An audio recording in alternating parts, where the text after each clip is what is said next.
Oh, the wonderful. Hihintayin ko ngayon si Lods, papunta na siya ngayon kasi gagamutin namin ulit yung kaibigan niya na hindi makapagsalita. So, nasaan na kaya yun? Papunta na siguro.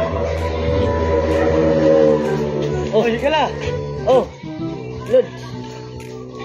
Ano, pakante ka na ngayon? Okay na ako, naka-ready na ako. Kuha na ako ng mga gamit ko sa aking pagtambal. Sige, sige. Gagamutin natin siya, baka makapagsalita na siya ngayon. Oo. Ha?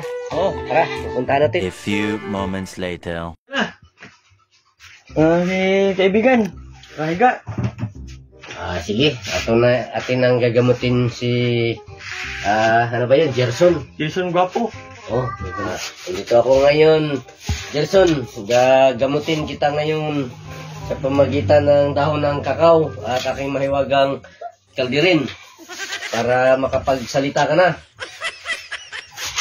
So,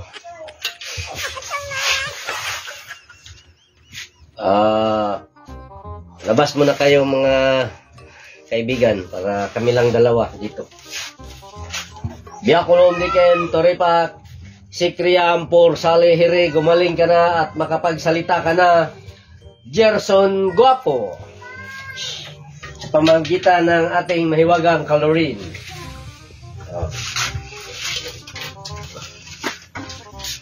Sige, tayo ka na.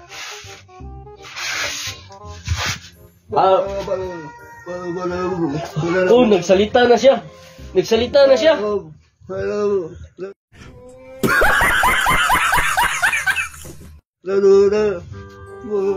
Salita na siya. Pero ano man yung salita niya?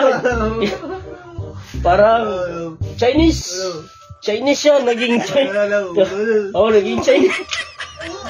Mga higala, napagaling na natin si Gerson Guapo sa pamagitan ng ating nakapagsalita na siya.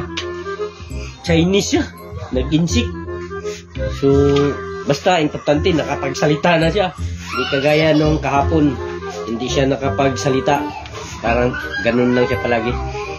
Ngayon, nagsasalita na siya. Ganun lang. So, importante nakapagsalita na siya. Lumabas na yung boses niya. So, aanuhin ko na lang yung bakit ganun yung mga salita niya. Iintindihin ko na lang yun. Sige, pauwi na kami. Okay ka na? Okay na? Nagsalita na siya mga higala. Okay na ka? Okay na daw siya. Ayos mga higala, sa pamamagitan ng ating mahiwagang kaldirin, nagamot natin si Gerson Guapo. Gerson Guapo.